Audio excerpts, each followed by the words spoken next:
Welcome back to my series on gold medal guides. In this video we take on a new south. To be honest, I debated whether to include this because in all honesty this is one of the hardest and extremely frustrating missions in the game.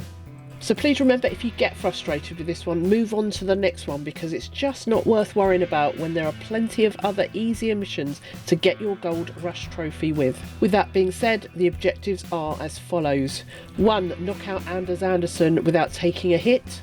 Catch and return Anders Anderson to jail within 5 minutes and 30 seconds. Catch a fish with Dutch and Hosea. Before I move on to show you how I did it, I want to first let you know about a setting you might want to change which will help you with the fishing at the end of the mission. In the control section right at the bottom you will find a toggle for hold to reel.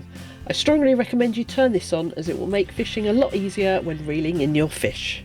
I also want to quickly mention that I'm not a keyboard user for this game, so this guide will be aimed at PlayStation and Xbox players only. I will be playing this on a replay for this video. If you want to complete it during a regular playthrough, I strongly advise that you save your game before attempting it. The first part of this mission involves you travelling by horseback with Hosea and Dutch to meet the local lawman, where you find Trelawney in the back of their wagon. So to make sure this video isn't too long, let's speed ahead to when we're attempting to get on the train to chase after the Anderson brothers. Whilst we're chasing down the train, I want to explain the most important gameplay tactics you will need to get this gold mission.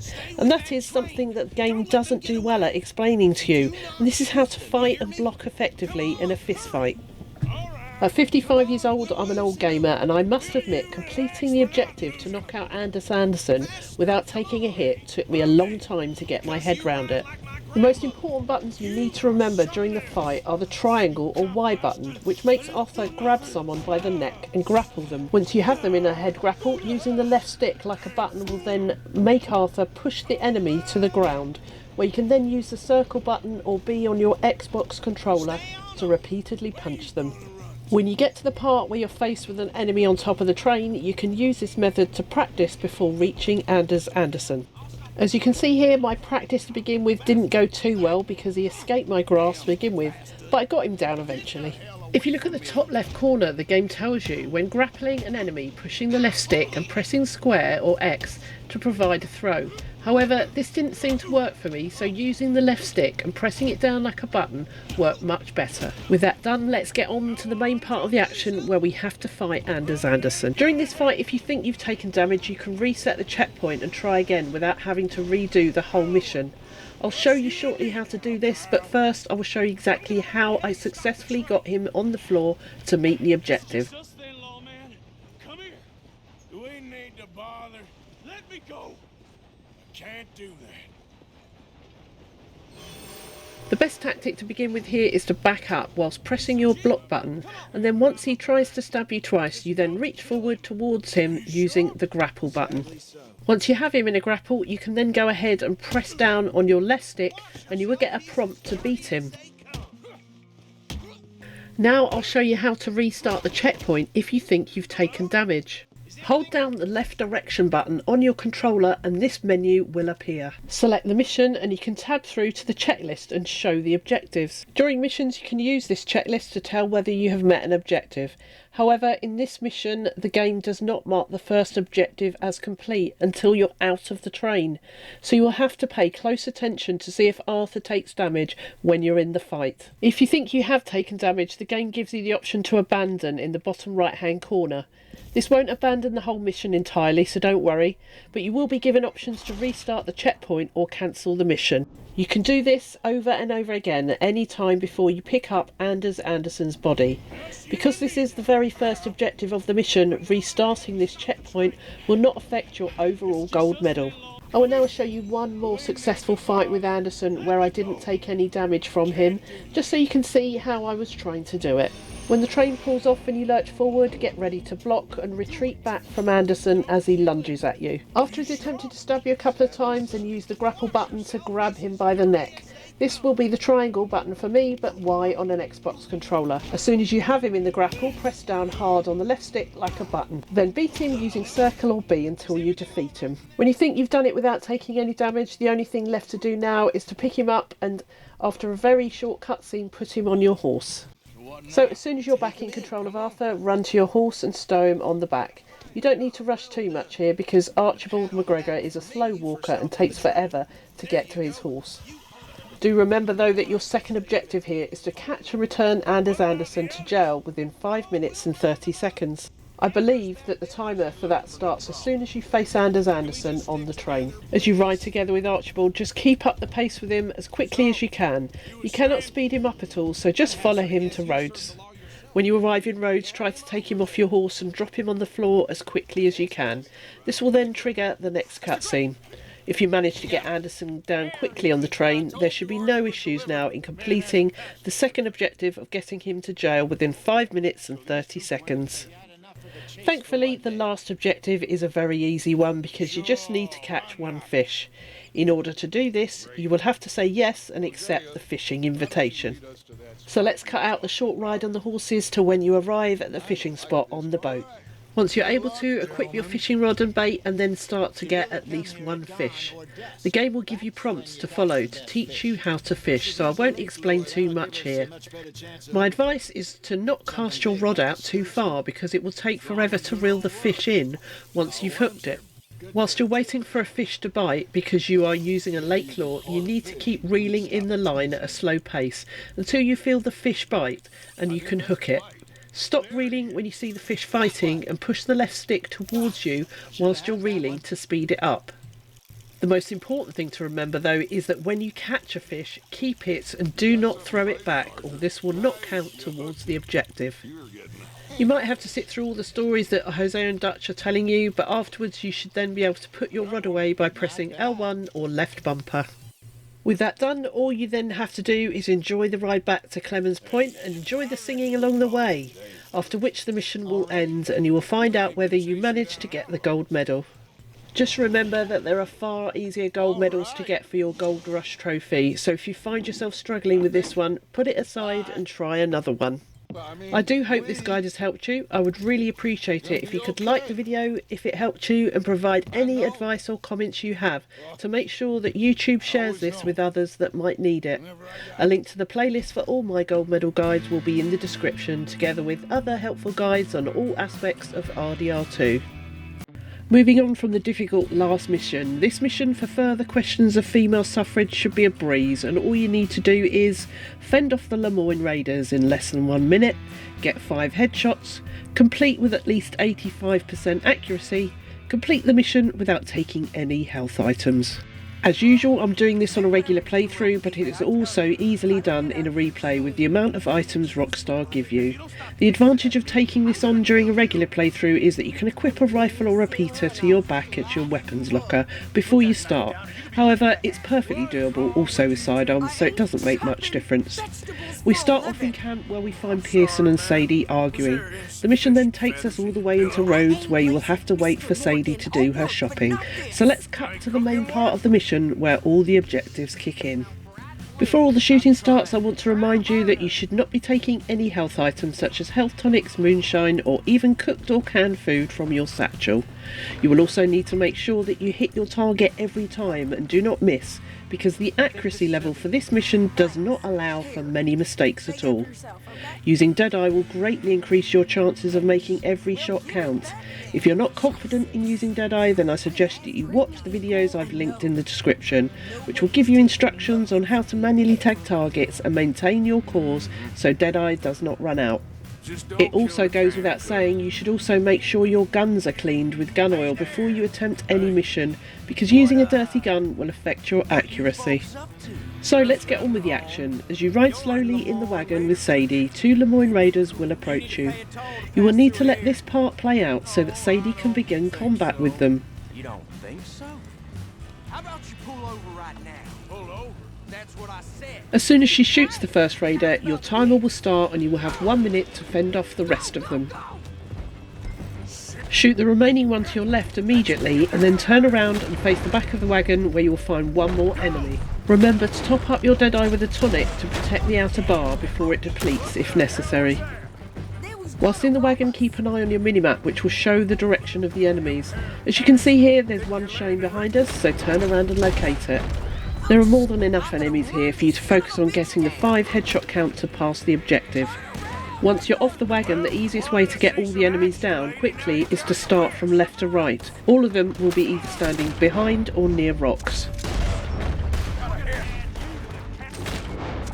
As long as you're quick locating and killing them using Deadeye, there is no need to find and take cover.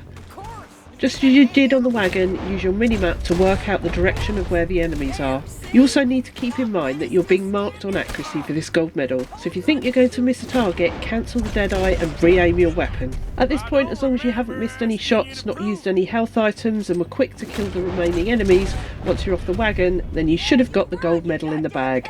The only thing left to do is to drive the wagon back to camp. I do hope this guide has helped you. I would really appreciate it if you could like the video if it helped you and provide any advice or comments you have to make sure YouTube shares this with others that might need it.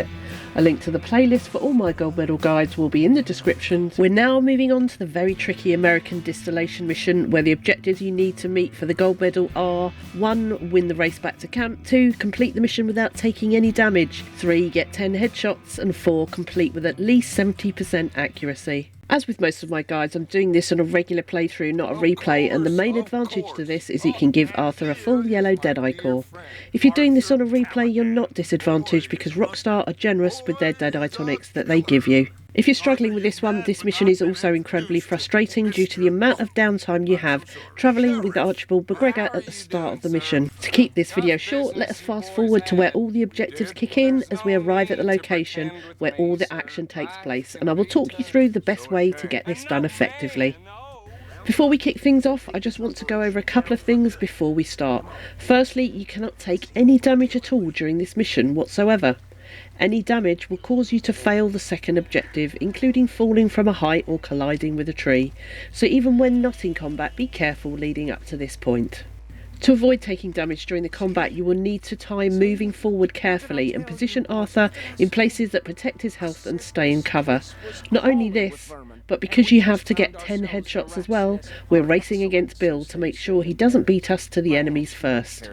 It's much easier to get 10 headshots here if you're using Deadeye. If you're not confident in using Deadeye, please take a look at the guides I link in the description, which will teach you how to tag targets and maintain your Deadeye core. If you prefer not to use Deadeye, the easiest way to get a headshot is to aim with L2 and then flick your left stick up so the reticle moves to the head of the enemy. You also need to maintain at least 70% accuracy, which basically means that all your shots need to land on an enemy and not miss. Each miss will reduce your accuracy, so try to make sure every shot counts. I usually take the left here when given the option because it's nearer. Follow the water around to the left to avoid being seen, and make your way to the enemy by either the wagon or the one by the shack on the opposite side of the water. I decide to get the enemy across the water first by the shack because then Bill will automatically take out the one by the wagon. I think that if you take out the one by the wagon first, you will then be forced to also go to the moonshine shack as well to do the other one. These enemies here must be asleep because it's not difficult to stay in stealth. Just creep up behind him and Arthur will automatically pick up a bottle and knock him out, leaving you to carry him back across the bridge to meet the others. So let's fast forward again to the part where we're ready to plant the dynamite.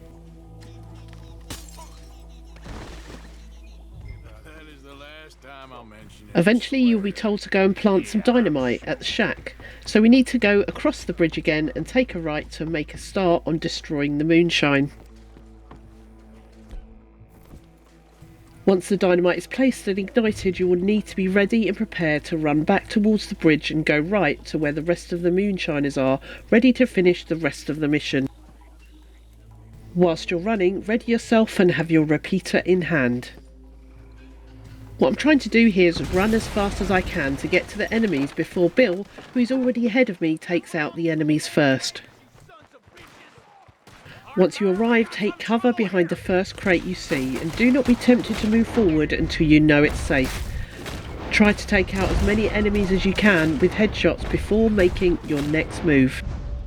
As you can see here, you need to have some patience. The enemies are shooting the moonshine ahead of you, and this is why it's important to stay back and try to pick them off first. If you are anywhere near those exploding moonshine beside the cabins, you will take damage. In order to keep my accuracy level up, I'm also cancelling my Deadeye if I'm not sure I have proper line of sight or I can get a headshot. Bill's already got at least one of these enemies down before me.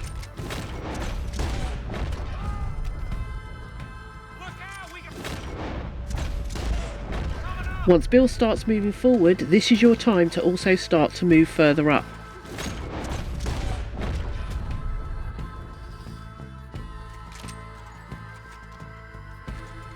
What I'm waiting for here is the wagon to arrive with more enemies on board.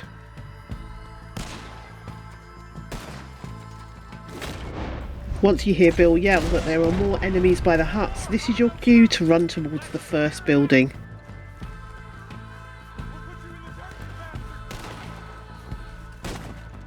Take cover next to the left-hand side of the door. There will be more enemies behind the building that you can take out from this position, but keep in cover when you're not aiming. Once that enemy is down, take cover behind the cart. Be ready for the enemy to suddenly come out of the doorway opposite you and shoot it before Bill does. He's a quick shot, so make sure you get it first. I don't see any more. Do you? No. I was pretty sure at this point that I didn't get all 10 headshots, so there is a quick and cruel thing you can do here that is something I would never normally do, and that is headshot the horses. Believe it or not, this counts towards your head count. Watching back the video of me doing this, I now realise that I did in fact get 10 headshots without the need to kill the horse, but I'm leaving this in here in case this tip helps you. So the very last objective we have to meet now is to race Dutch back to camp and win. I'm as strong as I have ever been. As soon as Arthur starts to tease Dutch about his age, you know the race is about to begin, and you can immediately get a head start by cutting the corner a bit here. I will leave the rest of this race speeded up a bit so that you can see where else I managed to cut some corners. It's not difficult to win this race, even though Dutch is on an Arabian. He is slow when turning corners. Just be careful here and do not take any risks in case you fall off and hurt yourself. If you're worried about your horse running out of stamina, you just need to keep pressing the calm button every so often, which will then make its stamina go back up again. Watch out for the sharp right you need to take here near the farm. Do slow down at the corner. Dutch usually slows right down through this bit, so you should lose him as you reach the other side of the farm. There will be a small handcart running along the track ahead of you. This is easily avoided, and most times I've run this race it usually just passes as I arrive at the track. Once you're past the track, you're on the home stretch, and it's one more turn left and a sharp right into Clemens Point. If you've done it right, then Dutch should be miles behind you, so you can take your time riding through the trees.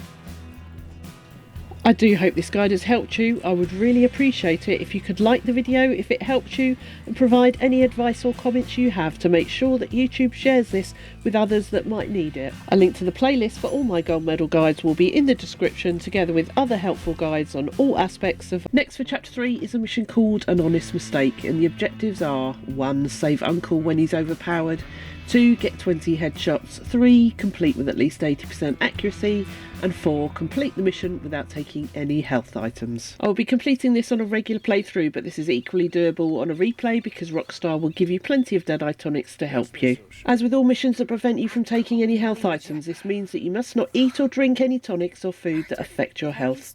Be sure not to use any miracle tonics because these affect both your health and Deadeye. Also remember that if you die during your attempt, this counts as a health item. We start off in camp where Uncle interrupts you talking to Molly, and we end up just outside camp waiting to stop a banking stagecoach owned by Leviticus Cornwall. So let's fast forward to save some time. Once you stop the stagecoach, the main objectives begin to kick in, which are to get 20 headshots and to ensure you complete the mission with 80% accuracy. This means that every shot you take should hit the enemy, so when aiming, always make sure the reticle is red before shooting them. Even if your shot doesn't kill them, the fact that you didn't miss will mean you haven't damaged your accuracy. Once you've robbed the wagon, there will be a very short cutscene, after which you will then be on the run being chased by enemies. In theory, you don't have to shoot any of the men on horseback chasing you, but because we need 20 headshots, my advice is to try and take a few out as you follow the gang. I will leave all this short chase in here so you can see how I do it. It's more accurate and easier if you turn around and manually tag your targets on their heads in Deadeye to make sure you do not miss any of them. If you need a refresh on how to manually tag targets and maintain your Deadeye core, then watch the guides I've listed in the description below. If you lag too far behind here, you can become vulnerable to the guards because there are many chasing you. Try to keep up with the gang and take them out from behind at a distance. Whenever I see the outer bar of my Deadeye core almost depleted, I use snake oil to replenish it. If you allow your Deadeye core to turn red, it will be much harder for you to aim using Deadeye, and this could then affect your accuracy. There's a lot of combat in this mission, so make sure you keep using those tonics so it lasts through to the end. With that large group dispatched of, I know that I've managed to get quite a few headshots in, so I can now just follow the gang until we get to the shed that we will eventually hide out in. However, if you didn't get many down, you can try to lag behind a little bit here to allow more guards to reach you, so you can take some more out. But as I said earlier, try to keep a safe distance from the guards at all times. You ain't getting away with this. Keep going. We're losing them. Y'all made a big mistake. Go. Get rid of them. Dead man. You can move fast when you have. Can't you? Just shut up, Williamson. You wicked sons of bitches. Everyone, stay tight. Yeah. Quick! Get off the trail! Into the woods! Let's shake him and get back to Once you get off the trail, as Uncle suggests, there will be a short cutscene followed by a very long wait for the guards who are searching for you to find you in the shed. So again, let's fast forward now to the part where the gang are discovered. Place is empty! Shit!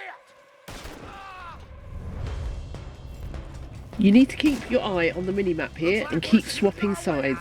Keep an eye on your Deadeye core and take a tonic when you need it. Stay in cover by the windows, but you might have to stand up sometimes in order to make sure you accurately hit your targets. More on the right here! Where are they all coming from? Looks like Mr. As you can see here, if I don't think I've targeted an enemy properly, I will always cancel my Deadeye and re-aim.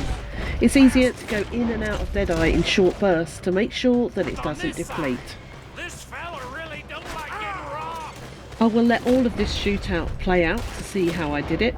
My advice though is to try and stay in cover like I said and swap sides when you see the enemies located on your minimap. If you're tempted to stand in the middle of the barn, you're risking taking a lot of damage and possibly being shot at. If you die here, you will fail the objective of not using a health item. Be careful when aiming and make every shot count.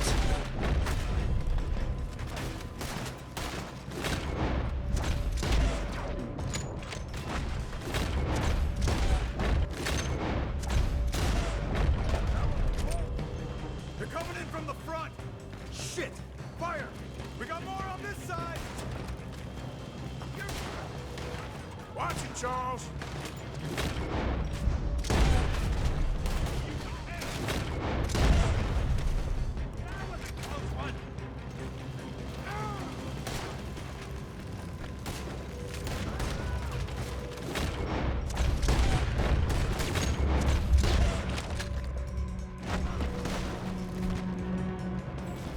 Nicely done, Bill. They teach you that move in the Army too? Can't you keep your back feet still for 10 goddamn seconds? You got us into... If we don't get out of here soon, we're charcoal. You asked for this!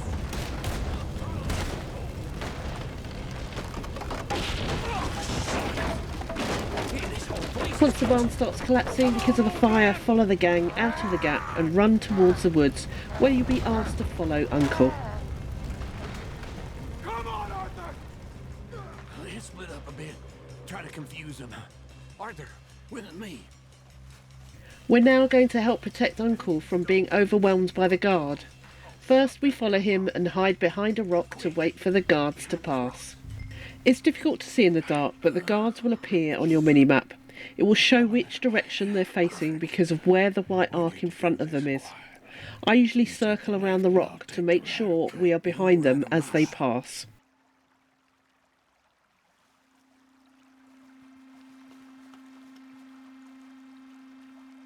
You see anything? Not yet.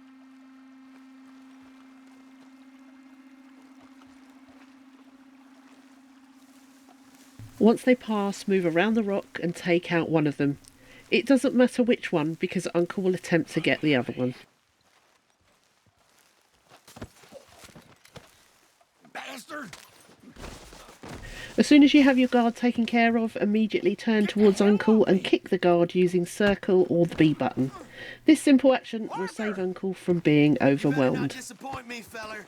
Won't hear no more out of him. Made a meal out of that, didn't After that, the only thing left to do is to run and help the rest of the gang get the remaining guards down. The remaining guards are a bit tricky to get down. It's very dark and it's hard to see through the trees.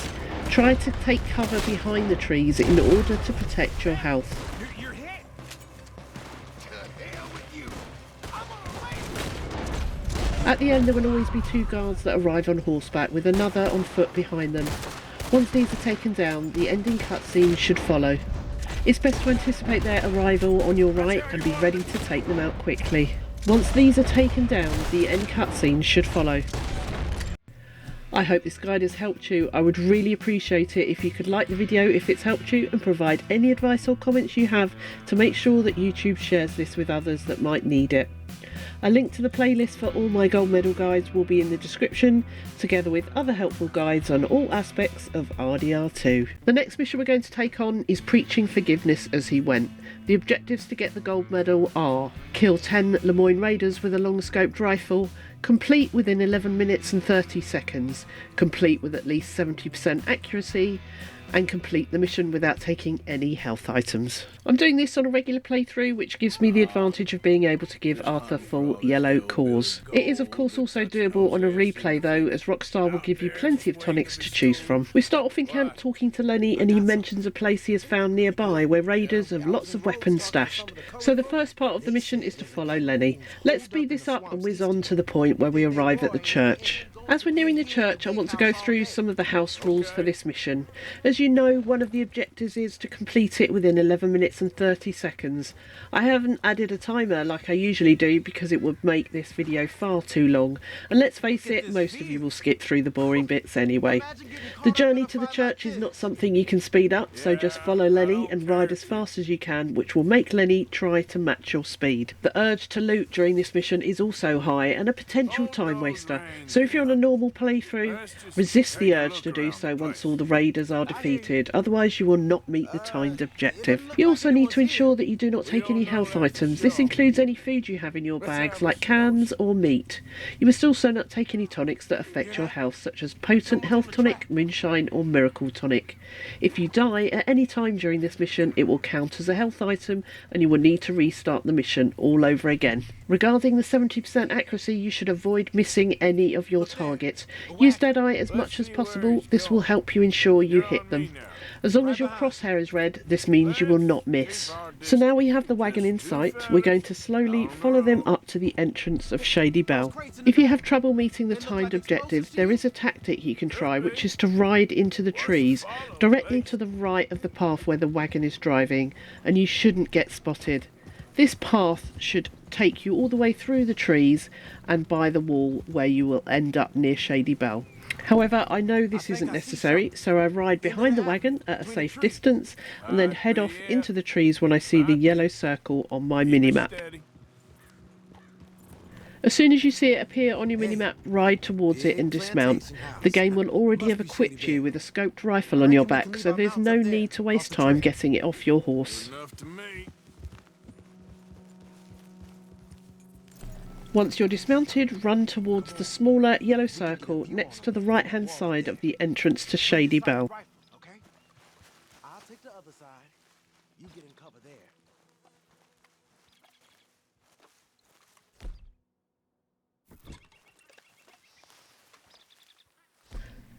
Once at the wall, press R1 or right bumper to take cover against the wall.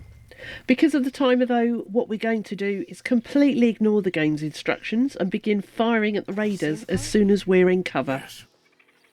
Yes. They're here, all right. And they're armed.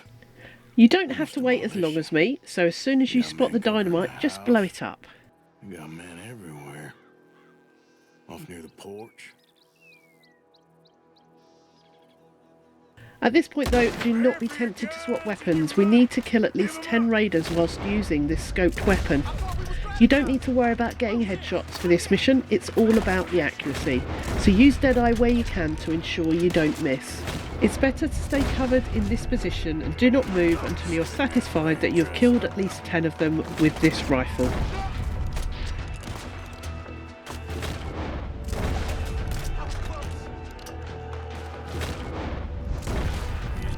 At some point during the fight, Lenny will run down to the entrance of the house, so watch out for this because he will be tackled by a raider to the ground.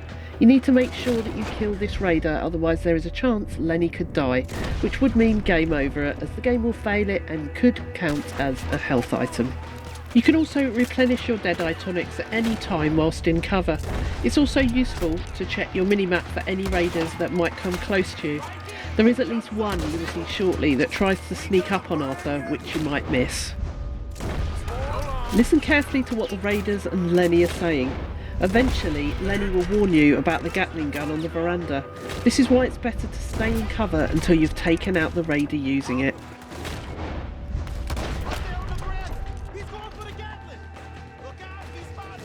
Right after I killed the raider on the veranda, luckily I came out of using my scope weapon to find an enemy trying to sneak up on me.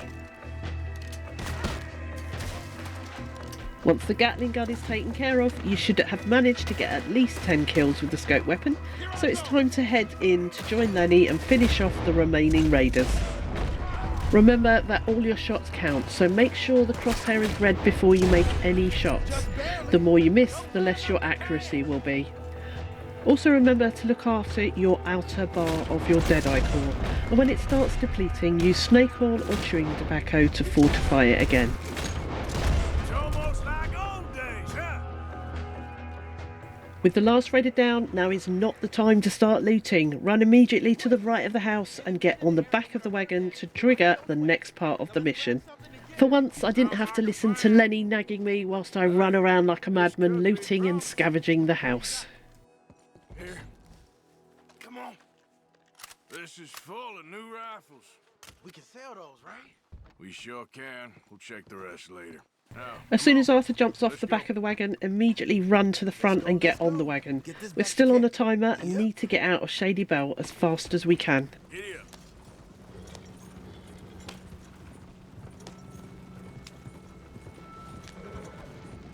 Whilst I ride out the entrance, I know that there will be some more raiders that will meet us when we get to the road outside, so I'll equip a sidearm as I'm driving. And of course, because I'm doing this on a regular playthrough, I remember to whistle my horse to follow me. There's only 3 riders that try to block us. Instead of waiting to hear what they have to say for themselves, immediately go into Deadeye and finish them off to avoid wasting any more time.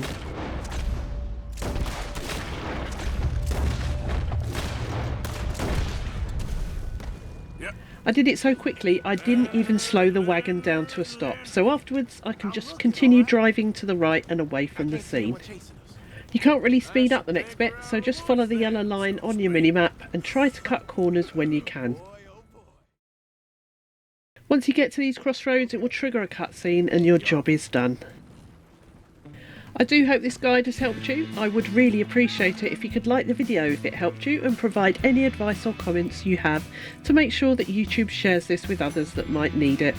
A link to the playlist for all my gold medal guides will be in the description, together with other helpful guides on all aspects of RDR2. Welcome back to another of my gold medal guides for RDR2. We're in chapter 3 and about to take on the most exciting missions in the game in my opinion, called Sodom back to Gomorrah. The objectives you need to follow are loot all the safes, headshot 5 mounted lawmen during the horseback escape, get to Down's Ranch within 1 minute and 55 seconds, complete with at least 70% accuracy, and complete the mission without taking any health items. I'm doing this in a regular playthrough and not a replay. The advantages for this are that you can give Arthur full yellow health and Deadeye cores. However, doing this on a replay gives you the advantage of having a better horse and weapons you may have unlocked. You're also given a generous amount of tonics to fortify your Deadeye, so this shouldn't be an issue. We start off in camp talking to Bill about his plans for hitting the bank in Valentine. We then have a long ride ahead of us where we need to travel with the gang to the bank. I will fast forward a bit but use this ride to give you some advice along the way. This information is very important, so please don't skip ahead. I will skip to the bank once I'm done with giving the advice. Firstly, you should be aware by now, if you've followed my other guides, that we cannot take any health items at all during this mission. This means do not eat any meat or cans, or use any health potions or miracle tonics. If you die during the mission, this also counts as a health item, and you would then need to start all over again. The use of items to fortify your Deadeye is fine, such as snake oil or chewing tobacco. Use them often when the outer bar of your Deadeye is about to deplete. This will prevent your Deadeye core from turning red. A red Deadeye core makes it harder for you to target accurately, even when after using a tonic. The 70% accuracy and headshot objectives are made much easier by the use of manually tagging in Deadeye. If you need a reminder about how to use Deadeye and manually tag targets, see the links in the description for my other guides on this subject. In order to meet the 70% accuracy, we need to make sure all our shots count. You need to make sure that the crosshair of your reticle is red before you take any shots. This will ensure that your accuracy is not affected. That's all for the advice for the overall mission. Let's skip ahead now to when we arrive at the bank. It makes absolutely no difference whether Karen plays a drunken harlot or a lost little girl, so go ahead and choose whichever option you prefer. Now for the exciting bit, looting all the safes and getting the money. Just follow the game's directions up to the point where you have the bank teller open the door to where the safes are. Focus on the bank teller using L2 or left trigger and beat him at least 2 or 3 times until he opens the door. Once inside, wait for Bill to come into the room as well to take care of the teller. You will then get the option to either use dynamite or crack the safes. Choosing to crack the safes is the more honourable and easier of the options. There are 5 safes to crack here. I will put the numbers for the safes on the screen starting from left to right, but you don't really need to know these, but I thought it might be helpful. I haven't tested these numbers though, I found them on a Reddit post. I usually start from left to right here. It doesn't matter how you do it, but you need to make sure you loot all of them, so pick a side and keep moving to the next one as you progress. It's the same process for each of the safes. Start by using your left stick and rotating it slowly until you hear a click. Then rotate it again to the right and listen for the next one. Finally, you then rotate it left again for the last number. Once the safe is open, press triangle or Y to loot the safe. Once the first one is done, move to the next nearest one and repeat the process. I will leave the footage in here for me getting all 5 safes cracked open and looted. As long as you move quickly from safe to safe, you should get them done in time. Ignore the comments from Karen about hurrying up. You get about 6 minutes here to do this before the law are alerted. Hey, watch him there. Don't worry. I see him. I'll go check the front. How's it looking there? Good. Told you. Don't count your chickens just yet. Please, let me go. I won't say nothing. I swear. Shut the hell up and stay where you are.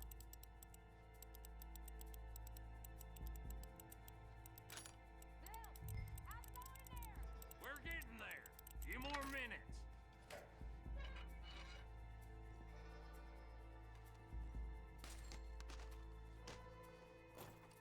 That's another one cleared.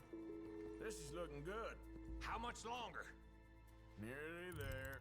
Okay, you reckon that's enough now? Maybe. It's never enough. Well, I am ready to get the hell out of here whenever you are.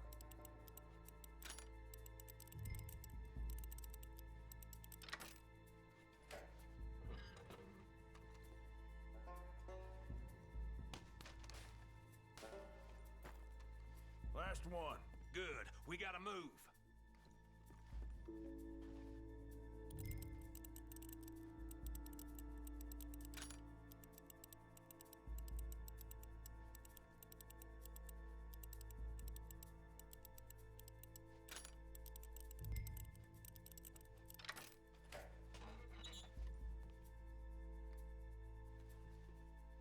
Once you've looted the last safe, the game will ask you to regroup with Bill, Karen and Lenny.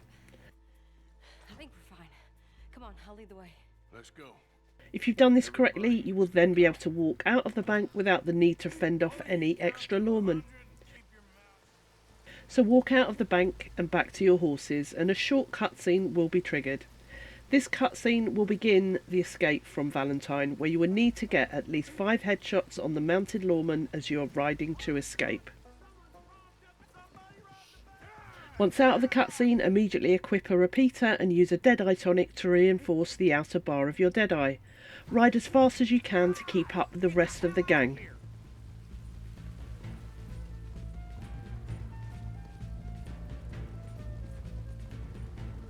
As you cross the railroad track out of Valentine, now is when the mounted lawmen will start to appear. Use Deadeye and manually tag their targets to get a headshot. Cancel your Deadeye if you don't think you will hit your target, and make sure you keep your accuracy high.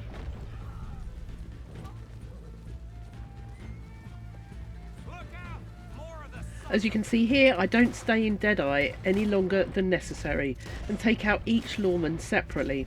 This will help to preserve your Deadeye.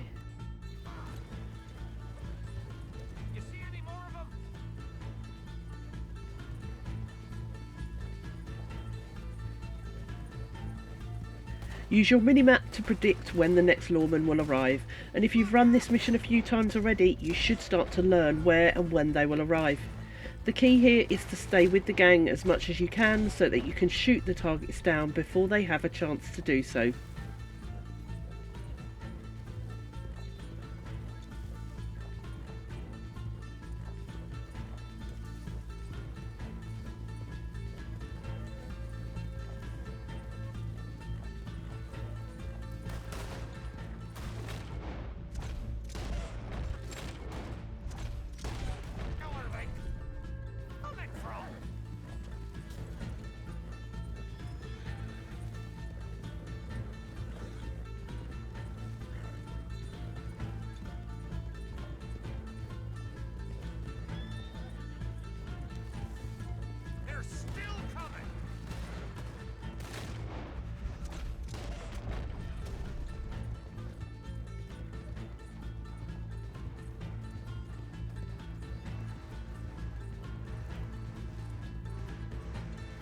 Once you can hear the train coming, push your horse faster and you will cross over the track just in time to put some distance between you and the lawman chasing you. After this there will be another short cutscene. You need to be prepared to start riding fast immediately after this cutscene ends in order to meet the final objective of reaching the Downs Ranch within 1 minute and 55 seconds. There should be more than enough time to get to the ranch in time. Try to ride as fast as you can, and if you have a low bonded horse, use a horse stimulant tonic to boost it. You can also maintain your horse's stamina by pressing the calm button. This is done by pushing down the left stick as often as possible. This action replenishes your horse's stamina a little bit, which means it will not run out quickly. I tend to stick to following the yellow waypoint for the majority of this ride because this still gets you to the ranch well within the time. Just take care to slow down a bit on sharp corners so you don't fall off.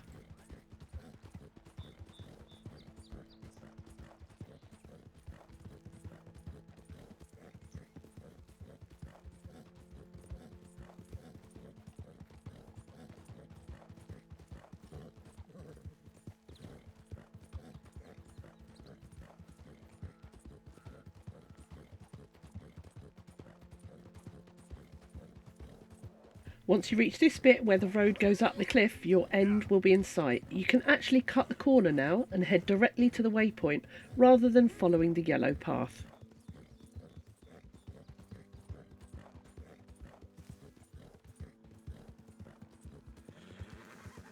As you can see, I made it with plenty of time to spare.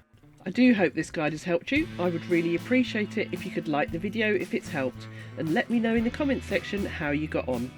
I'm more than happy to answer any questions you have. A link to the playlist for all my gold medal guides will be in the description, together with other helpful guides on all aspects of RDR2. This video will cover both Part 2 and Part 3 of the Course of True Love mission series, with Part 2 being the more challenging of the two. If you're anything like me, your first attempt might have ended with you stranded in the middle of a field surrounded by guards. But don't worry, I'm here to show you that this mission becomes much easier once you know the right approach. For Part 2, your objectives are: reach Penelope without being spotted, complete the mission within 3 minutes, To help with the second objective, I'll include a timer and keep everything unedited so you can see the full process. First, we approach the guards at the front of the house before riding in to speak with one of the workers who helps us locate Bo. As far as I know, this part isn't timed, so we'll start the timer only after the cutscene ends when we find him. Bo can be found inside the grounds, behind a building just a short distance from where you've just spoken to one of the workers. Once he's located, speak with him to trigger a short cutscene. It will be after this cutscene that I will start the timer. As soon as the cutscene ends, whistle your horse right away. There's a slight delay, but it shouldn't be an issue as long as you mount up quickly and get moving. For the first part of the ride, simply follow the yellow waypoint marker on your minimap. We'll only start deviating from it once we get closer to the fields on the Braithwaite grounds. It also goes without saying that you should be riding as quickly as you can. If you have a low bonded horse, then don't forget to press the calm button every so often, which will help you maintain your horse's stamina. I'm going to leave all the footage in here of my ride to get to Penelope, so you can see my route and watch the timer.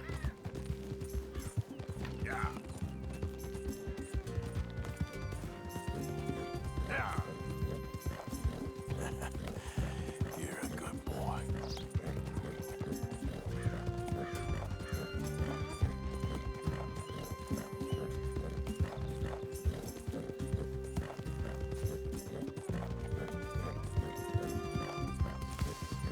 Be cautious on this turn. As you can see, I completely mess it up while trying to avoid the jump, fall off and end up crashing straight through the fence. After entering or crashing through the fence like me, you can start to deviate from the minimap route and head straight for the yellow circle, which is the end point. Ahead of me here you can see Braithwaite Manor. When we reach it, we will need to start going left to avoid all the guards. We now get the instruction to sneak past the guards. Watch the route I now take carefully and follow exactly what I do. What I am essentially doing here is riding a wide circle around the back of Braithwaite Manor, keeping the guards' red awareness indicators to my right.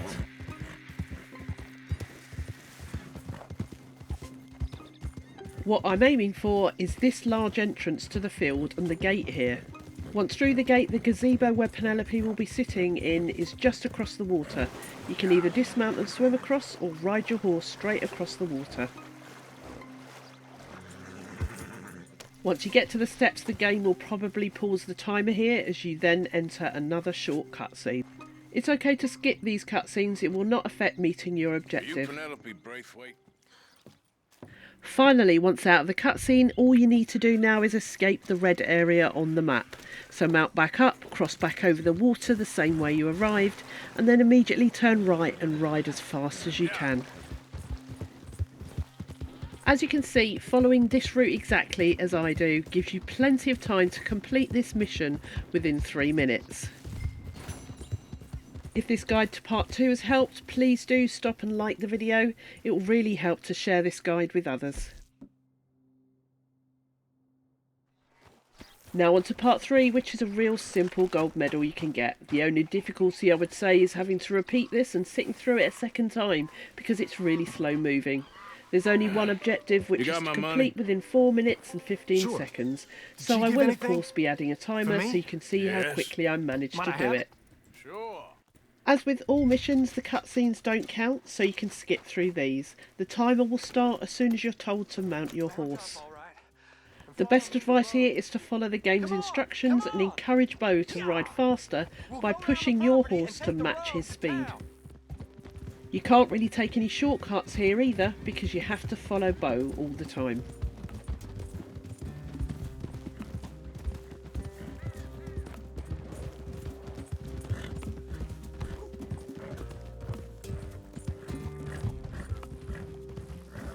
Easy, boy. Calm down. I can't be calm. If we don't get there in time, my true love may be shot. If she wants to rally, you gotta let her rally. Well, good as the cause is, I can't let her become a martyr to it. I want to marry a flesh and blood woman, not a statue in her honor. I'm sure they know what they're doing. There! Once you reach Penelope, there will be a short cutscene again where the timer will pause and Arthur will be asked to ride the protest wagon through the town of Rhodes. The timer will restart once you're in full control of the wagon. Again, it's almost impossible to speed this bit up, so just enjoy the ride, watching the reactions of the NPCs as you Take ride us down past them. Main Street, right through town to the steps of the Bank of Roads, Mr. What was your name? Arthur Morgan. Very good, Mr. Morgan. Not too quick and not too slow. We need them to hear our voice. Well, they'll hear it all right. Very good, very good. Mr. Morgan, are you an old friend of the movement? I'm just a driver, Mrs. Calhoun, and maybe a shotgun messenger if it comes to it. I hope it won't. Well, our message will be delivered peaceably, Mr. Morgan. You can keep your shotgun to yourself.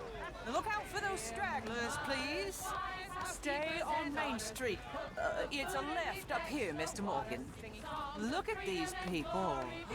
It's about to get exciting. I can feel it. I believe you might be right. Good day, Sheriff. I trust you'll make sure it's a peaceful assembly. Easy there. Oh, do give it a rest, you sorry fool. Mr. Morgan, I give you the male of the species. That's a pretty dumb specimen, I grant Almost there. Take us just Once a you little reach the further, bank, you will be please. asked to stop the Ladies? wagon for another cutscene. You can of course skip this one if you want to, and then we have one last ride with Bo to reach Bulger Glade. it. Quick now. Bo is pretty slow here to mount up on his horse, which can be a little bit frustrating. There's nothing you can do to speed that bit up. Just wait for him and then follow him. Push your horse as fast as you can, and Bo will then be forced to ride faster as well. A land of progress. Look at the beautiful land we have built. You don't want to go back and hear the speeches? I ain't voted before, but kind of getting hot for voting rights. I don't know whether to take you seriously, Mr. Morgan. My cousins are my primary concern right now. If everyone knows about Penelope and me... Everyone knows about Penelope and you. I know about Penelope and you, and I've been here all of 10 minutes. Sooner it's out, sooner it's resolved. The sooner it's dealt with, you mean, we're dealt with. Our families, the Greys and the Braithwaites, we bury our secrets, and we bury them deep. Your secrets and your treasure. You know, Catherine Braithwaite's got a daughter.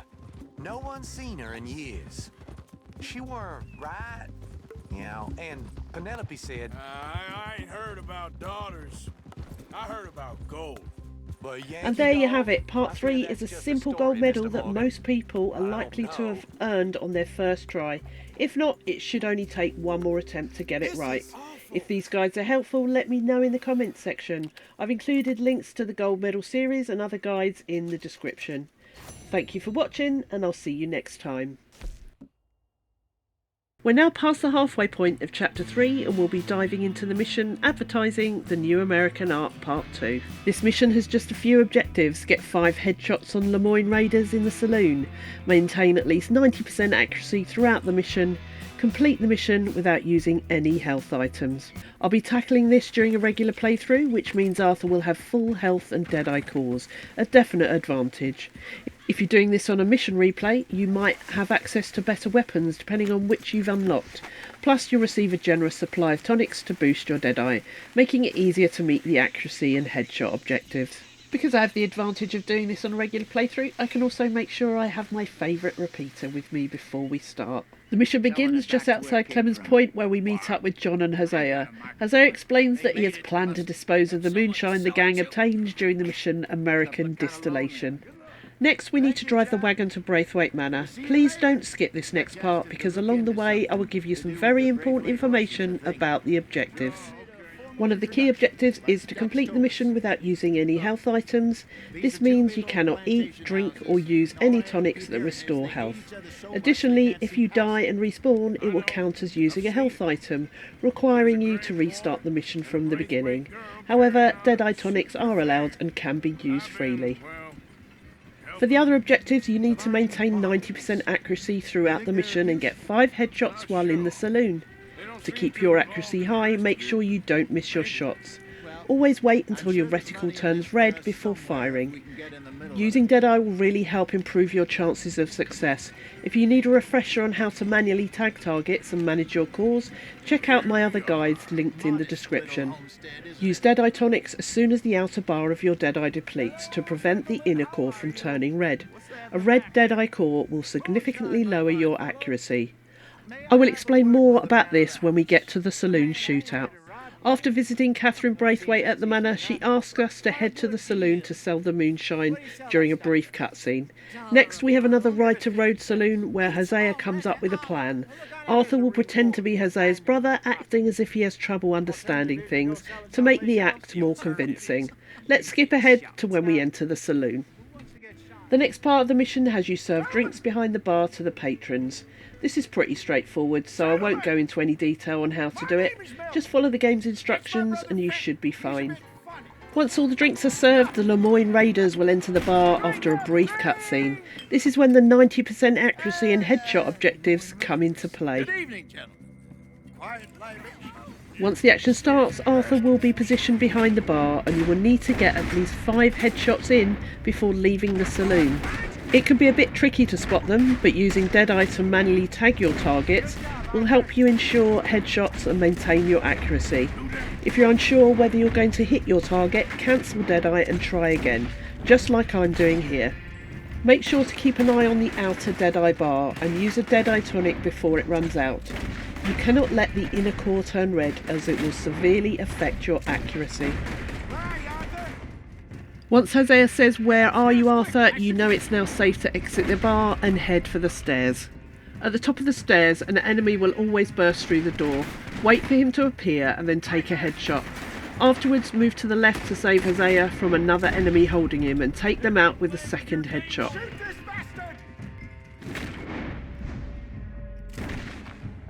After saving Hosea, 2 more enemies will appear in the doorway ahead.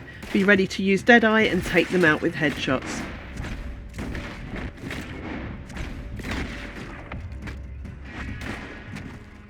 Once these are dealt with, it's now safe to follow Hosea and jump over the railing to get back on the wagon. Don't forget to replenish your Deadeye tonic whilst you can.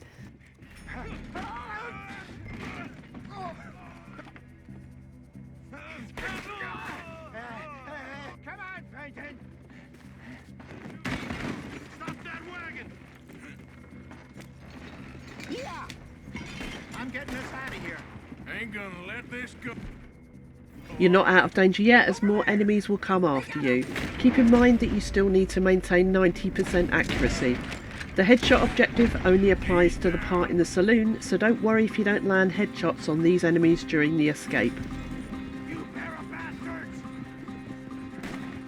Hide us on there, coming out of the alley. The moonshine. You need to act quickly to dispatch the enemies, or they will target the moonshine and try to destroy the wagon you're riding in. How many are there? They really aren't happy about the... Keep an eye on the red enemy awareness indicator on your minimap to help you track the direction of the enemies.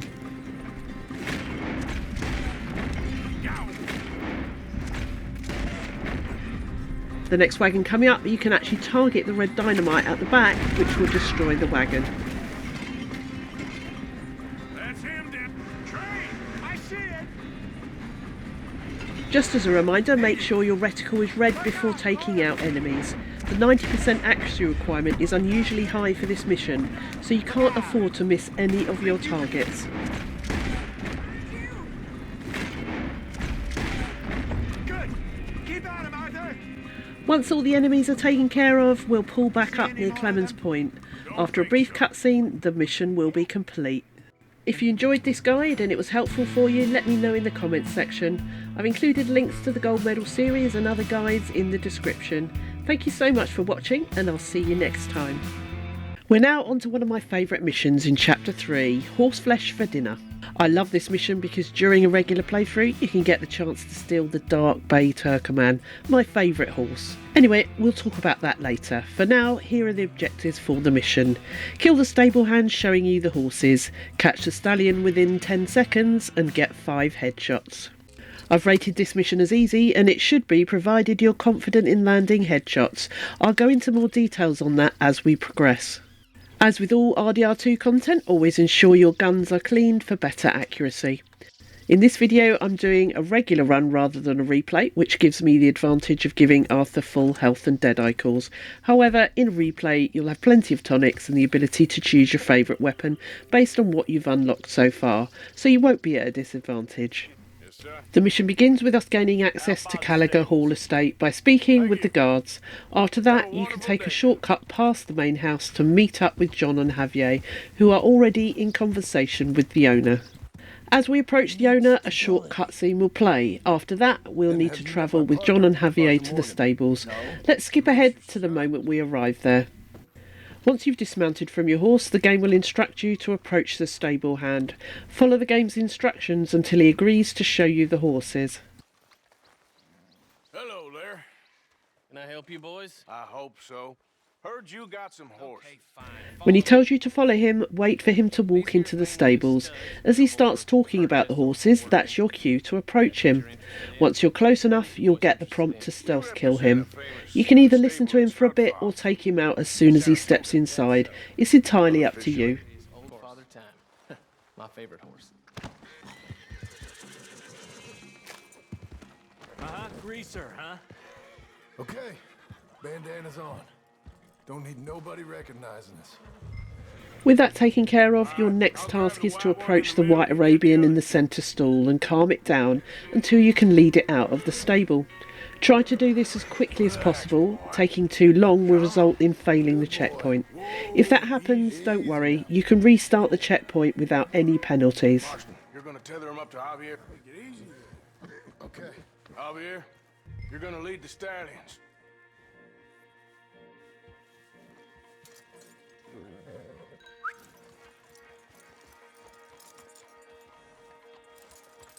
As you lead the horse out of the stable, a short cutscene will play. After that, Arthur will automatically mount his horse and begin following John and Javier. What are you doing? Let's go, quick! Get going, you two. I'll watch. What the hell you doing? Stop! Stop! We're being robbed! I said stop these men! Stop!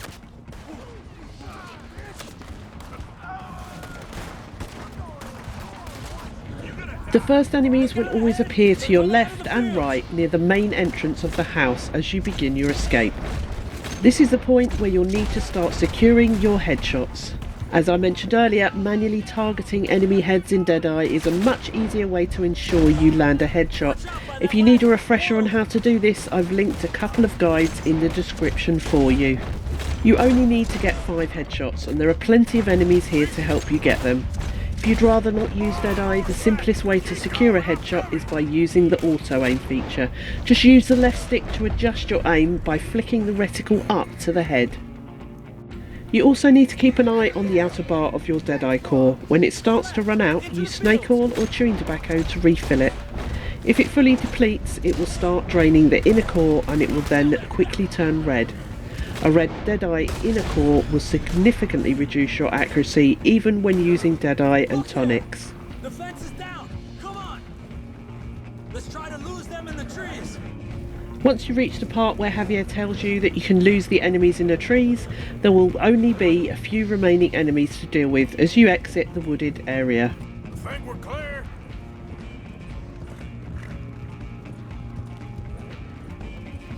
As you exit the wooded area, 2 more enemies will appear from the right hand side, so stay alert and take them out quickly. These are your last opportunities to secure headshots.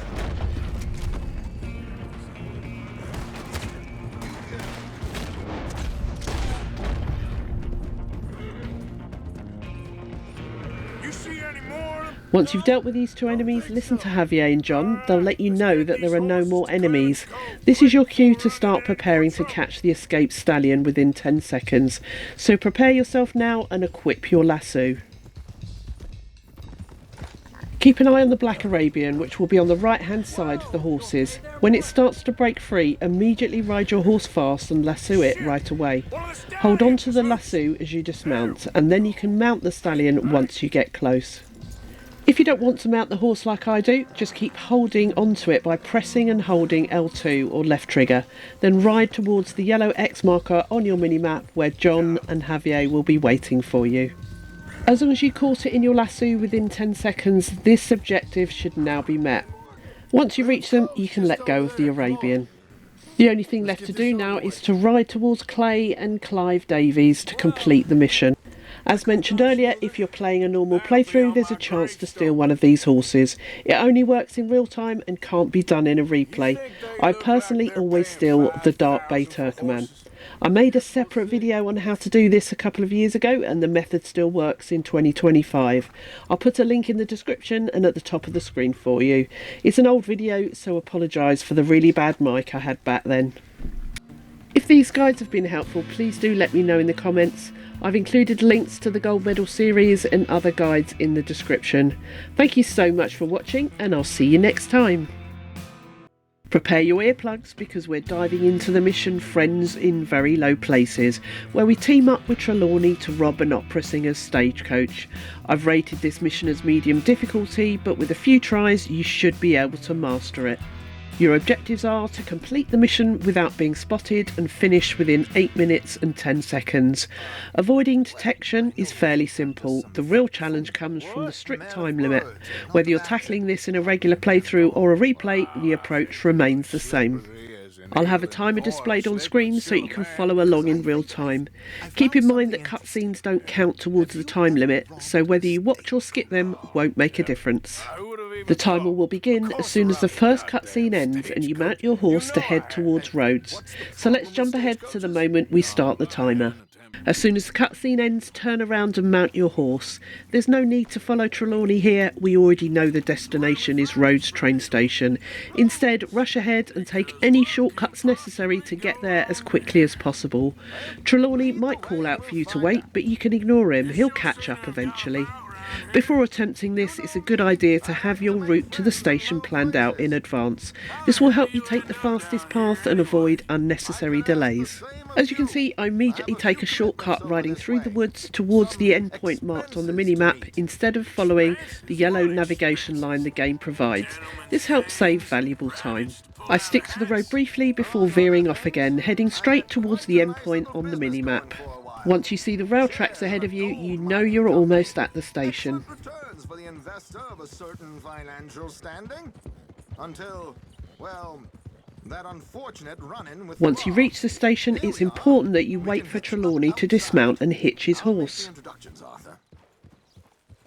If you rush inside too quickly, he might get stuck near his horse, causing a preventable delay. Trelawney moves frustratingly slow here, and unfortunately there's nothing you can do to speed up this part of the mission. Just follow him inside and make your way to Alden. Let me do the talking. We don't want to scare him off.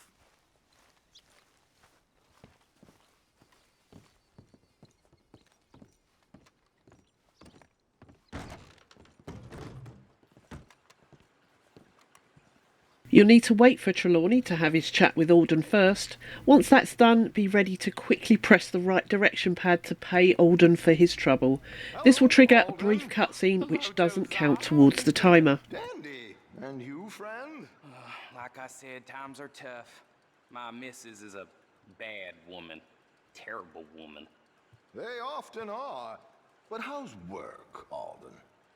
Terrible. Wages got cut again. They reckon they just invented a new horseless carriage will be the end of us. They've been saying that nonsense since they invented the wheel. The wickedness of bosses. I know. My comrades here and I are greatly... As soon as Trelawney says Arthur has a present for you, step forward and pay Alden the money, which will trigger the cutscene. No man at all. My friend Arthur here has a present for you. I will cut out this next cutscene and continue once we are back in control of Arthur again. You, Josiah. The timer will start again once the cutscene ends, but you still can't rush too much here. You'll need to wait for Trelawney to mount up before continuing with the next part of the mission. Don't be tempted to race ahead, even if you know the route, as you could cause another avoidable delay with Trelawney's AI getting stuck and not following you. As you can see, I patiently wait for him to mount up and start heading in the right direction. Okay, let's go. This way. Once Trelawney starts moving, push your horse as fast as possible to encourage him to ride faster. If you go slow, he will too, so keep up the pace and he'll gradually speed up to match you. What did I tell you? Simple as can be. Aside from riding as fast as the game allows, there's not much else you can do here to cut corners or save time. Just focus on maintaining speed and staying on track. Like he said, there, strawberry. Could create a lot of opportunities for a man in your line of work. I ain't sure about going back to Strawberry after all that mocking business.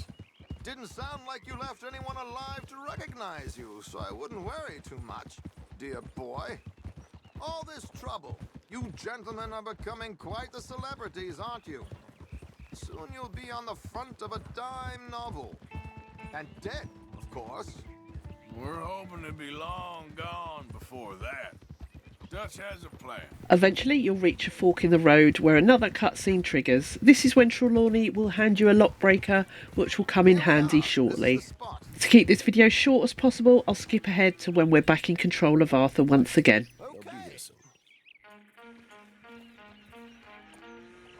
Here we need to wait for Trelawney to move ahead of us. Follow the game's instructions and hang back to avoid being spotted. Please leave that gun in its holster for once.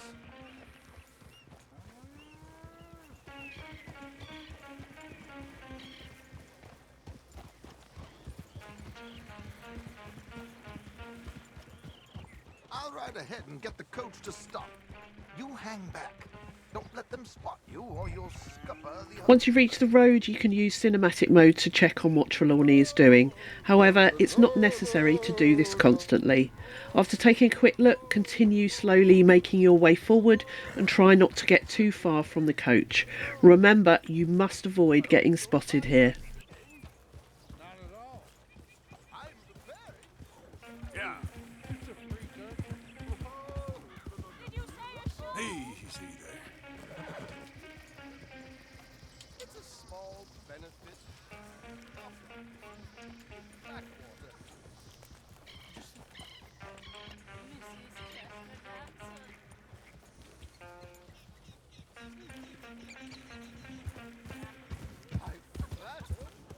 Easy now.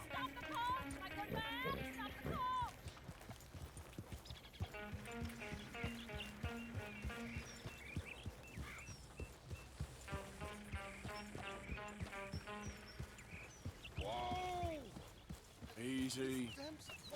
As soon as the coach stops, I immediately halt my horse and dismount. I head for the bushes ahead to stay out of sight and maintain cover.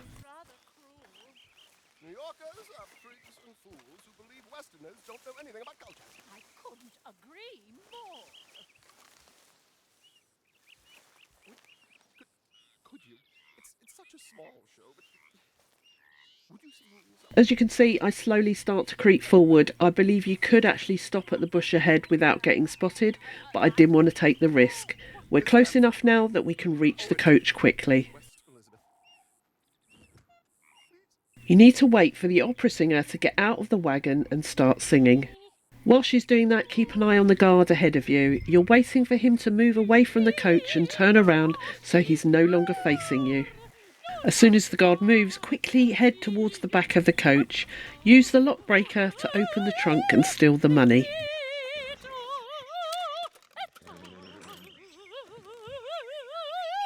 Once you have the money safely in your pocket, immediately turn around. You'll see a fallen log to the left of the road. Run as quickly as you can and take cover behind it.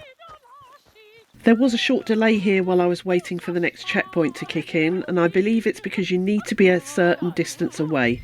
To avoid this, choose a spot closer to the end of the log when you take cover. After that, you just need to wait for Trelawney to finish his part and the opera singer to get back in the coach and start driving away. So sorry, gentlemen, for the interruption. Once they start driving away, you'll know you're safe. At that point, you can begin running towards Trelawney before the game prompts you to do so. Arthur does walk very slowly even at this point, so try not to delay once the coach starts moving off.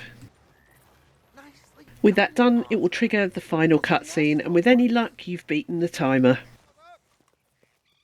I do hope this guide was helpful for you. Please do let me know in the comments. I've included links to the gold medal series and other guides in the description. Thanks for watching, and I'll see you next time. This guide covers the mission Magicians for Sport, which I've rated as hard difficulty.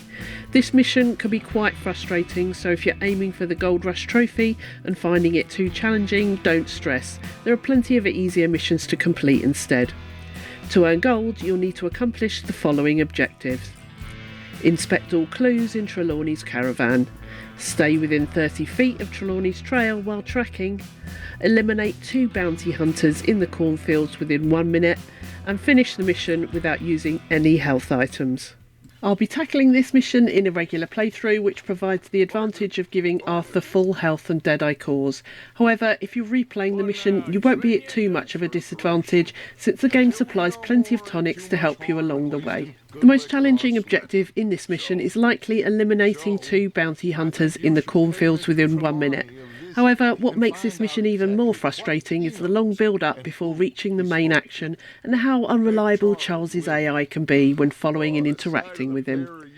The mission begins at camp, where Dutch asks you to check on Trelawney. Charles takes forever to mount his horse, but you don't have to wait for him. Once you're on your horse, you can head straight to the destination without delay. As with many of my guides, I'll use this travel time to share a couple of helpful tips. First, you must complete the mission without using any health items. This includes all food, drinks or tonics that affect your health. Keep in mind that dying also counts as using a health item, so staying alive is crucial. Second, if you're aiming for gold, Deadeye is essential. The only way to pull this off is by manually tagging targets, so make sure you're comfortable with the mechanics. If you need a refresher, I've linked 2 guides in the description, one on manually tagging and another on managing your calls, especially Deadeye. Let's skip ahead now to when we arrive at the caravan. Let's take a look. While in the caravan, we need to track down clues to locate Trelawney. There are 3 clues to find in this small space. Navigating it can be a bit frustrating, especially with Charles occasionally getting in the way. As the game suggests, you can use Eagle Eye to spot the clues, which are highlighted in gold.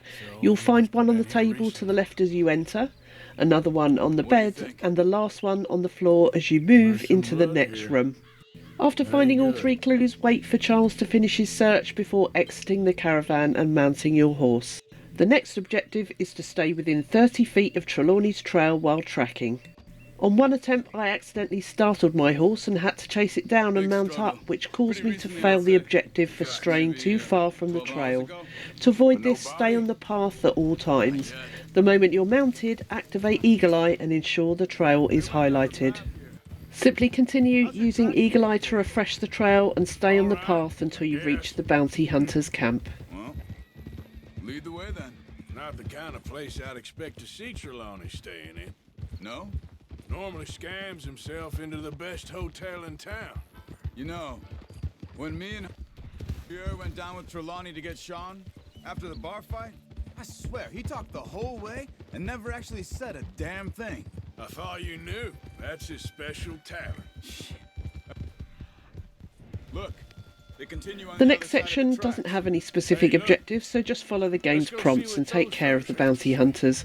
If you're playing through normally, I recommend killing both of them and looting them, as each bounty hunter in this mission carries at least $25. With the bounty hunters in the camp taken care of, there's just one final ride with Charles to reach the cornfields. There's no objective here, just follow Charles as usual. However, I recommend ensuring Arthur has a long-range weapon equipped, as it will be useful later in the mission after the bounty hunters in the cornfields have been dealt with. I also highly recommend that you use a snake oil tonic to reinforce the outer bar of your Deadeye, as you'll need it to take down the bounty hunters in the cornfields within 1 minute. Once you reach the small house where Trelawney is being held, a short cutscene will play. After this, you'll face the most challenging objective of the mission. This is where you're likely to have the most trouble. Remember, you only need to take 2 of the bounty hunters down. As you exit the cutscene, you'll see 3 of them ahead.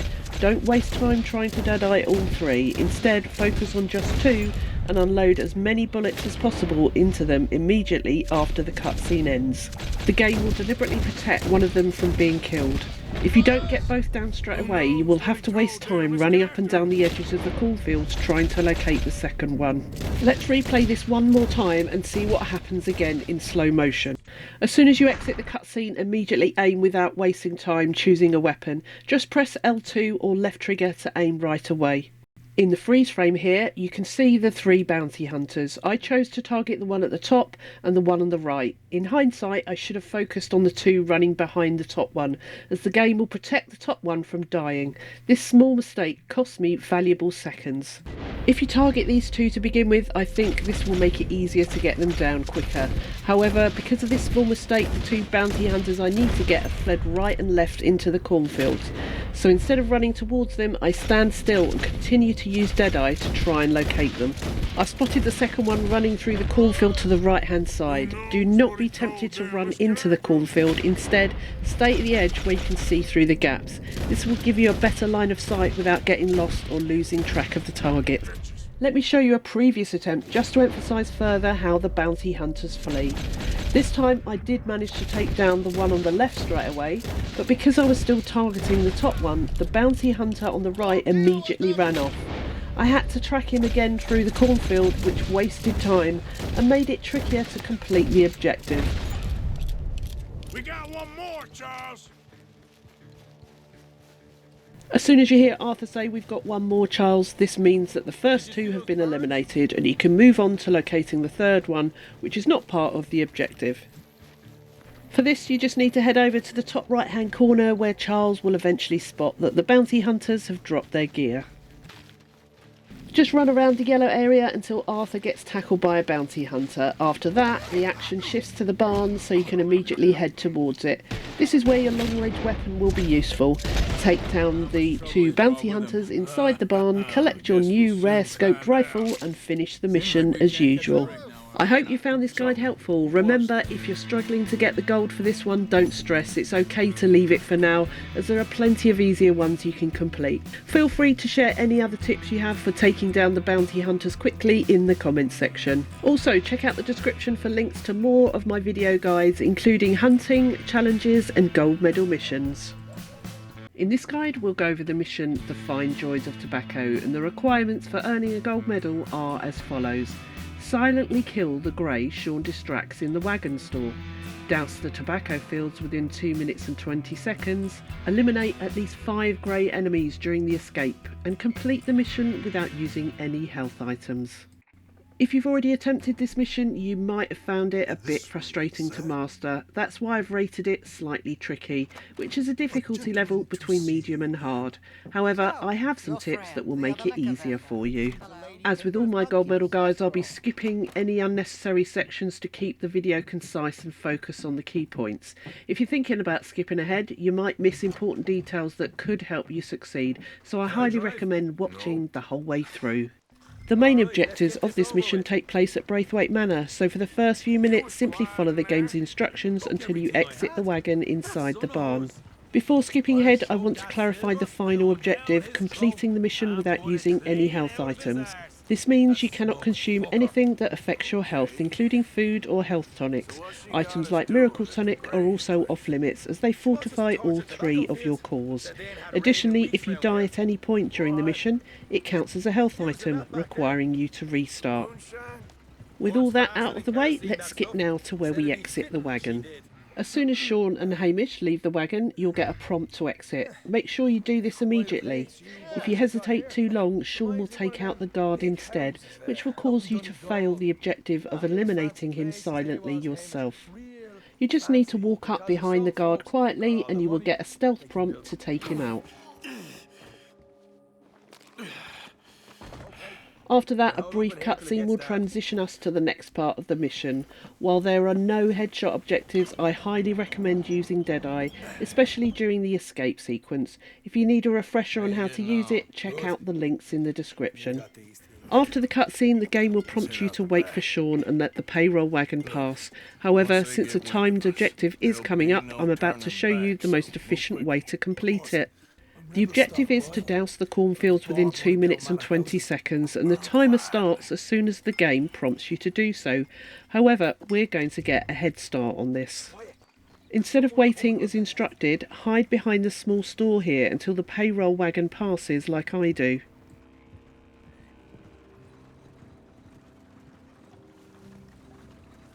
Then continue moving left past the larger building until you reach the end of the cornfield with the broken fence. You can also ignore the game prompt to return to Sean. Nothing will happen. From here, head straight into the cornfields and start dousing them before the game prompts you to do so. This early start will give you a key advantage in beating the timer. In the first area, there won't be a yellow marker on your minimap, so you'll need to estimate how much you're pouring. However, as soon as the game prompt appears, the timer will start and the yellow marked areas will become visible on your minimap, making it much easier to track your progress. There will be guards scattered throughout the cornfields, but they're pretty oblivious and will barely notice you.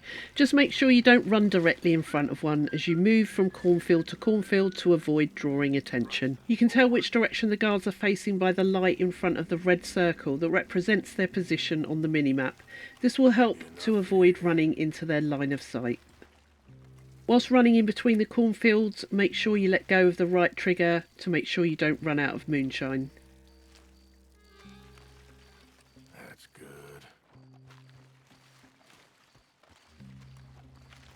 When you encounter a large circle to cover like this one, plan your next move ahead of time. Try to stick to the corners in the direction you'll be heading next, as this will help you efficiently cover the area in the shortest time possible. That's good for here. For fields with two yellow areas next to each other, try to stay in the middle of them so you can douse both areas simultaneously. This will save time and make the process more efficient. Once you've finished dousing all the cornfields, the timer will stop. From there, simply head back to Sean, who will be marked as a yellow X on the minimap. I didn't necessarily follow the most logical order when dousing the cornfields, but the result is the same. Thanks to the head start, I was still able to complete the objective with plenty of time to spare. You don't have to take out the next guard yourself, Sean can handle it. Feel free to let him take care of it while you run towards the barn. Wait for Sean to finish dousing the inside of the barn with the remaining moonshine. Once he's done, equip a fire bottle and throw it into the barn to set it ablaze. Once the barn is on fire, turn around and throw around 3 fire bottles into the cornfields to ignite them as well.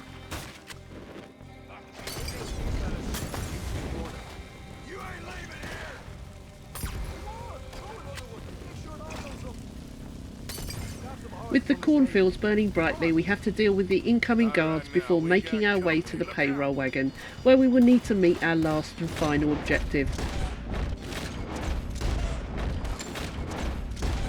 Remember to use a Deadeye tonic whenever you see the outer bar of your Deadeye core start to deplete. This will prevent your inner core from turning red, which can make aiming much more difficult while using Deadeye. Keep an eye on the white circle on your minimap. That will indicate where Sean is, and you will need to follow him as you navigate your way to the wagon. Eventually, Sean will lead you down the path between the two burning cornfields, where you will turn right to get to the payroll wagon. This is where the final objective kicks in, and honestly it's probably the toughest part of the mission. You'll need to kill at least 5 guards once you're mounted up again. Since Sean is a quick shot, the best way to beat him to the kills is to ride ahead immediately instead of waiting for him while he loots the wagon. This will give you the best chance to secure the required kills before he does. Wait for Sean to say the words "we did good, Morgan" before riding off ahead of him. You will need to memorise the route back because you will not be following him. We take a left through the burning fields once more. Be careful you do not ride the horse too near the fire. Ahead of you will be 3 guards you can take out.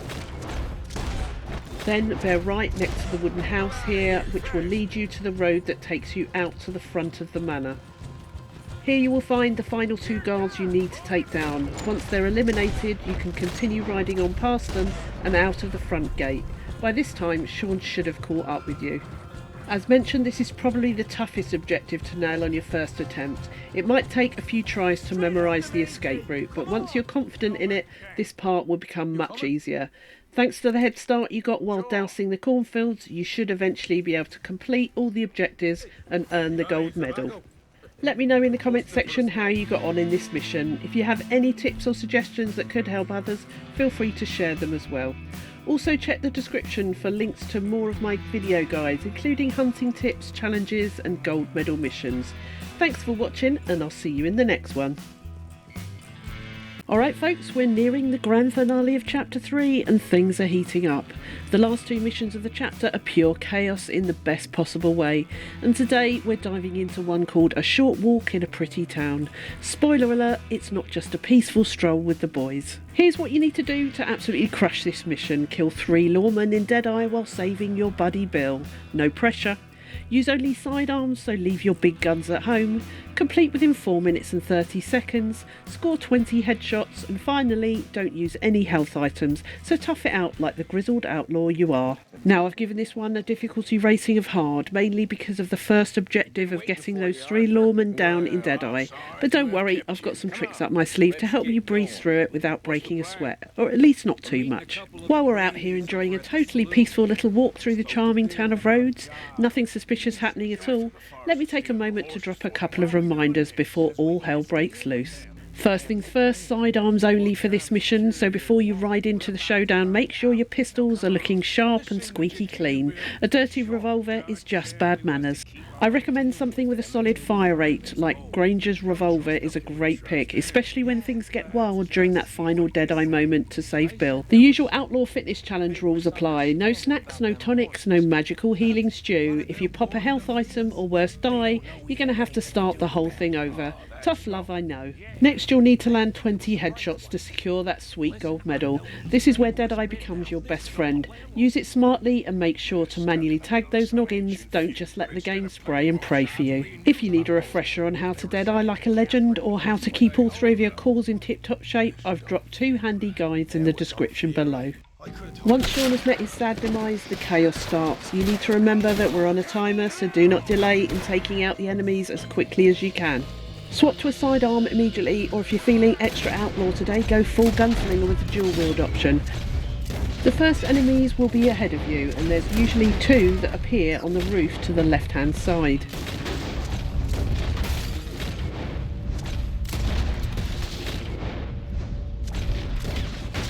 A final enemy will ride in on horseback, after which you then turn around and take out the rest behind you.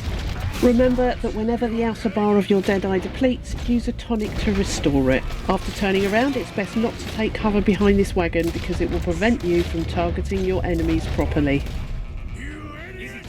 What I tend to do next is to stand by the alleyway next to the gun store in preparation for the next part where we have to run into the back of it. There is one enemy that does run in front of the gun store to my left here that I believe triggers the next part of the mission, so if you want to speed things up, try to get him down as quickly as possible. But for this run, I was just focusing on getting all the enemies down I could ahead of me. Listen out for what Micah is saying. He'll say the cowards are in the gun store, which is your first warning.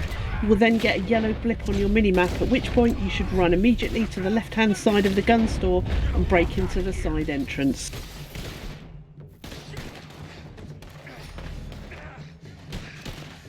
If you're quick on the draw, unlike me apparently, you can take out 3 enemies inside the gun store before they even know what's hit them. But whether you nail it or not, Micah is still going to throw shade and tell Arthur he's getting sloppy.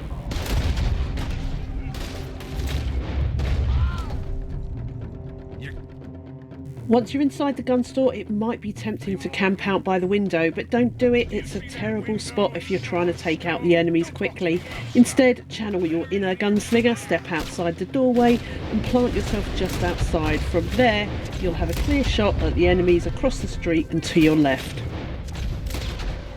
There will be at least 2 mounted enemies that come in from the left. These must be taken care of in order to trigger the last part of the mission. Once they're down, there will be a couple of enemies left in the houses opposite you. Once they're defeated, the final one will start to run away.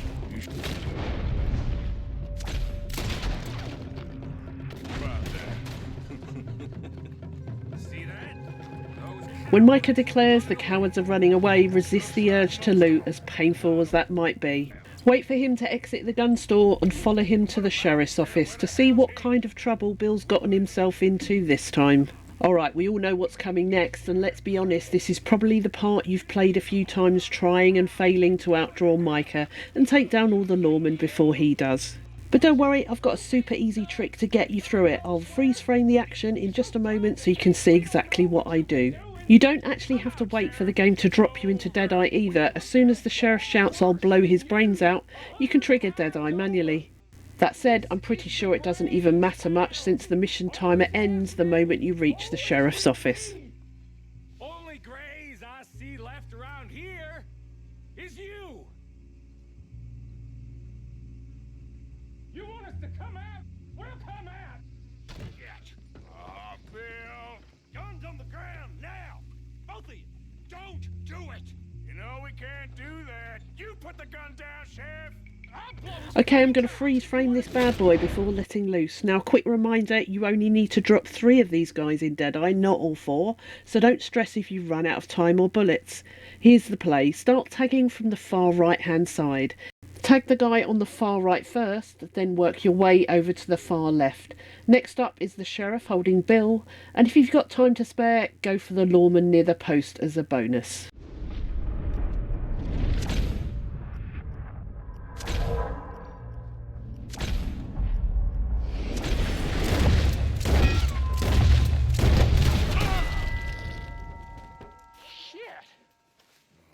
I have to say, this is hands down one of my favourite missions. If only poor Sean could make it out alive, it would be perfection. Luckily, it's a quick one to replay if you're having trouble getting those 3 lawmen down before Micah jumps the gun, so it shouldn't drive you too crazy. I hope this guide has helped you. Don't forget to check the description for more of my guides and hit up the playlist for the full gold medal series if you're chasing the Gold Rush trophy across the board. Thanks for watching, and I'll see you next time. Hey everyone, welcome back. In this video we're diving into the mission Blood Feuds, Ancient and Modern, and I'll walk you through exactly how to earn the gold medal. To pull it off, you'll need to check off 4 specific objectives. Headshot both Gareth and Gerald Braithwaite, land 20 headshots in total, keep your accuracy at 85% or higher, and finish the mission without using any health items, so no chugging health tonics mid-fight. It's a high stakes mission with a lot of moving parts, bullets flying, buildings burning, and plenty of chances to mess up your aim, but with the right approach it's more than doable. Let's get into it and make sure you walk away with the gold. Whilst we're making our way to the mansion, let's quickly go over how to hit some of those gold medal objectives, starting with accuracy and headshots. To keep your accuracy above 85%, the key is to make every shot count. Don't just spray bullets, wait until your reticle turns red before firing. That means your shot is going to hit, and that's what we want. Deadeye is your best friend here as always. You can manually tag enemies' heads while in Deadeye mode to guarantee a hit and start stacking those 20 headshots you'll need. Just make sure you're comfortable using it. If you're unsure, I've linked 2 guides in the description, one on how to manually tag targets and another how to maintain your Deadeye core. Speaking of which, don't let that inner core run dry. If it turns red, your aim becomes shaky, and that can hurt your accuracy. Keep an eye on it and keep the outer bar reinforced with tonics whenever possible. Now for the no health items objective. This one's important. You can't eat any food, no canned goods or cooked meat. Don't drink any tonics that affect your health. That includes miracle tonics or anything that restores your health bar or core.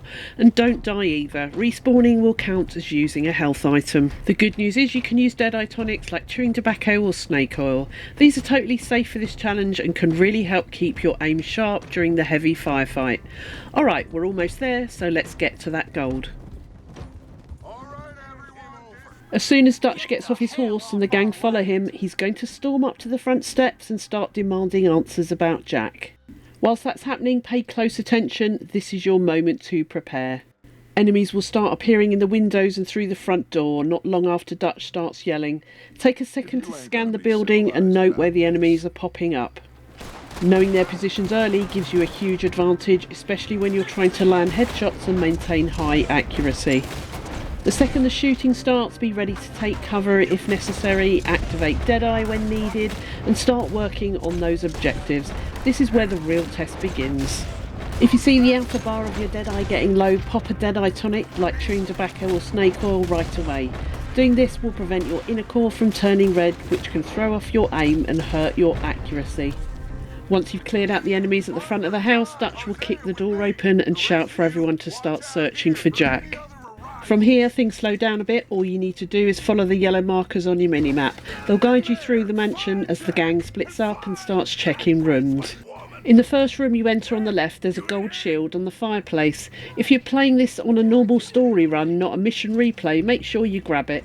It's a unique item and worth picking up before moving on. Keep your weapon ready though, it's not over yet. In the second room you search, there's one last enemy downstairs waiting for you. Use Deadeye as soon as you enter and make sure it's a headshot. After you've searched the final room downstairs, Dutch will call out and tell you to head upstairs to help him and Hosea. At this point, head up the main staircase, keep your weapon drawn as you go. There's still more resistance ahead and the fight's not over yet. Stay focused on your accuracy and be ready to use Deadeye if needed. There are a few more chances to land those critical headshots when we get upstairs. Once you're upstairs, head straight out to the veranda. There's going to be more enemies incoming, so take cover near one of the pillars if you need protection. Now is also a good time to switch to a repeater. You'll be aiming at enemies as they arrive to back up the Braithwaites, and the repeater's range and accuracy make it a better choice. And I know I've said it before, but it's worth repeating. Keep your Deadeye core fortified. If that core starts to dip or turn red, your aim will suffer and that could cost your accuracy objective. Keep a close eye on it and use a Deadeye tonic as soon as you notice the outer ring getting low. While you're holding the veranda, keep an eye out for wagons that roll in. Each one carries at least 4 enemies. This is another perfect opportunity to use Deadeye and stack up a few more headshots, especially with the repeater.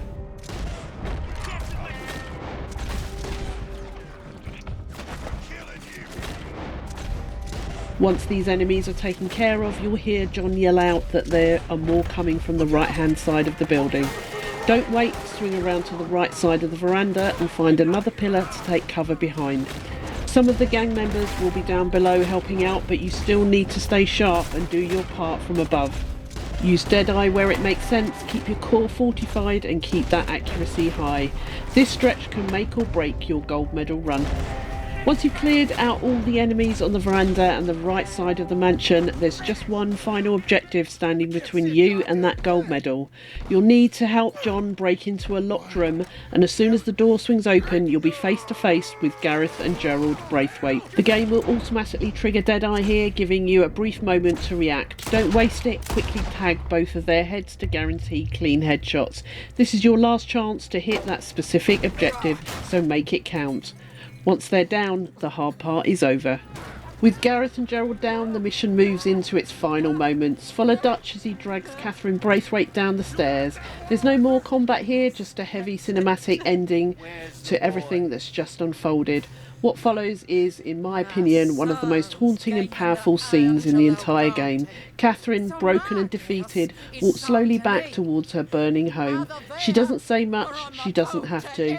The way she gives up, right there in front of you, says everything. It's a moment that really sticks with you and a reminder of just how brutal and personal this feud became. And that's it. Gold medal secured in Blood Feuds Ancient and Modern. It's one of the more intense story missions in the game, but if you kept your aim sharp, Deadeye full, and stayed off the miracle tonics, you're walking away with the gold. If this guide helped you, drop a like, it really helps the channel grow, and I'd love to hear how your run went. Or if you've got any tips of your own, throw them down in the comments. There are more RDR2 gold medal guides linked in the description, so if you're chasing 100% or just want to clean up your stats, check those ones out next. Thanks again for watching, and I'll see you in the next one.